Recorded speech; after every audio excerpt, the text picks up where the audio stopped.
Assalamualaikum warahmatullahi wabarakatuh. Salam sejahtera bagi kita semua. Perkenalkan, nama saya Keisha Alea Maharani dari Prodi Psikologi Universitas Binawan dengan nomor induk mahasiswa 1022 11005. Di sini saya akan menjelaskan mengenai keamanan data dan informasi di tugas mata kuliah Teknologi Informatika dan Komunikasi.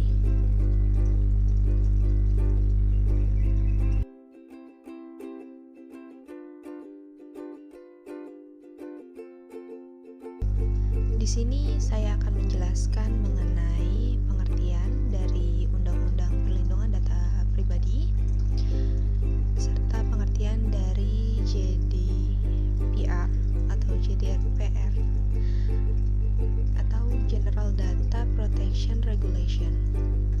Lalu yang kedua, perbandingan dari Undang-Undang Perlindungan Data Pribadi dan GDPR. Lalu yang ketiga adalah sanksi jika melakukan pelanggaran.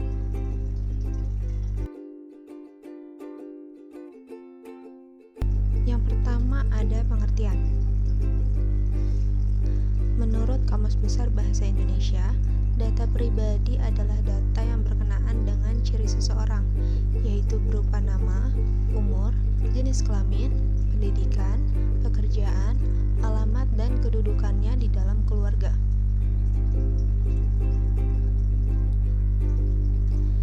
Di Indonesia, perlindungan data pribadi sebagai hak privasi diatur dalam Pasal 28G Ayat 1 Undang-Undang Dasar Negara Republik Indonesia tahun 1945 yang menyebutkan bahwa setiap orang berhak atas perlindungan diri pribadi, keluarga, kehormatan, martabat, dan harta benda yang dibawa kekuasaannya, serta berhak atas rasa aman dan perlindungan dari ancaman ketakutan untuk berbuat atau tidak berbuat sesuatu yang merupakan hak asasi manusia.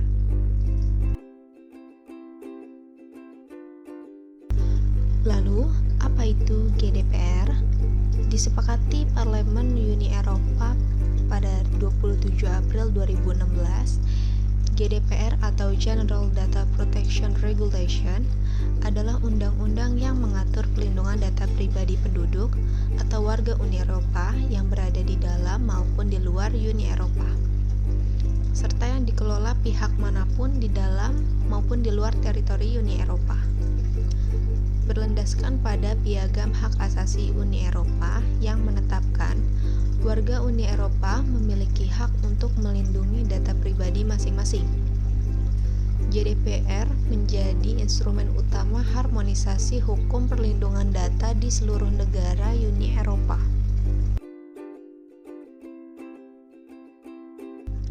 Lalu ada perbandingan antara GDPR dan UU PDP atau Undang-Undang Perlindungan Data Pribadi. Di dalam rancangan Undang-Undang Perlindungan Data Pribadi belum ada dimuat aturan mengenai adanya lembaga pengawas independen untuk melakukan pengawasan perlindungan data. Perlunya lembaga pengawas untuk mencegah konflik kepentingan pengendali data tidak hanya lembaga private.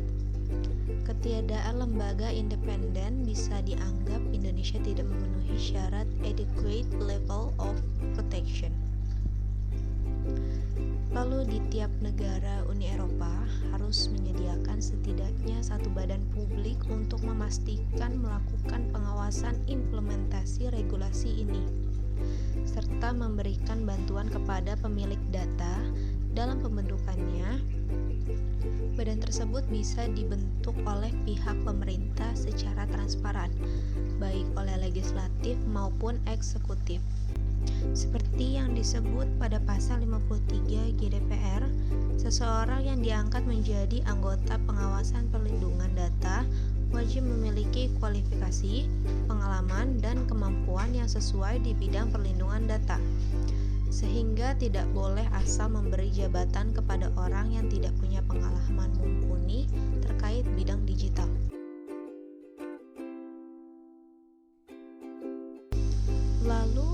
mendapat sanksi jika melakukan pelanggaran. Dalam draft Undang-Undang Perlindungan Data Pribadi, terdapat dua jenis sanksi bagi pelanggar data pribadi. Jenis pertama, bagi pengendali atau pemproses data pribadi jika melanggar ketentuan Undang-Undang Perlindungan Data Pribadi, diantaranya tidak memproses data pribadi sesuai tujuannya dan tidak mencegah akses data tidak sah. Sanksi hukum terdiri dari 4 jenis. Yang pertama ada sanksi administratif dalam pasal 57 Undang-Undang Perlindungan Data Pribadi berupa peringatan tertulis. Kedua, penghentian sementara kegiatan pemrosesan data pribadi. Ketiga, penghapusan atau pemusnahan data pribadi. Dan atau keempat, denda administratif atau paling tinggi 2% dari pendapatan tahunan atau penerimaan tahunan terhadap variabel pelanggaran.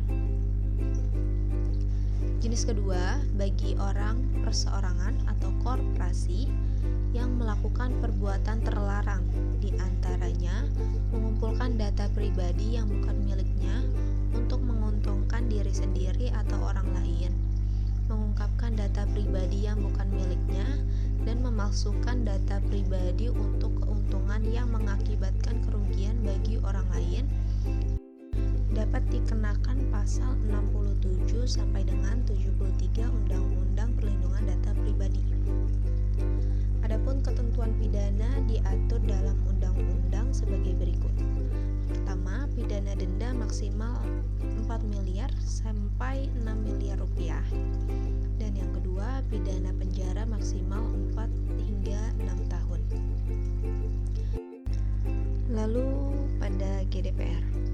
Sebenarnya sebelum pemberlakuan GDPR, negara anggota Uni Eropa telah menerapkan sanksi denda untuk perusahaan atau organisasi yang melakukan pelanggaran pembobolan data atau penyalahgunaan data. Sanksi denda ini pada umumnya tidak terlalu memberatkan. Misalnya 50.000 pound sterling di Inggris. Namun, beberapa negara belakangan telah meningkatkan denda tersebut, yakni 3 juta euro di Prancis dan 820 euro atau hingga 10% dari pendapatan bersih tahunan perusahaan di Belanda.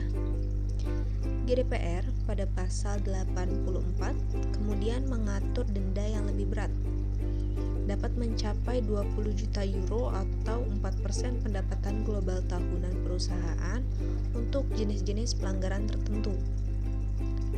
Pemberlakuan denda ini bersifat berjenjang, tergantung pada sifat spesifik pelanggaran pembobolan data yang terjadi dan perkiraan kerugian yang ditimbulkan.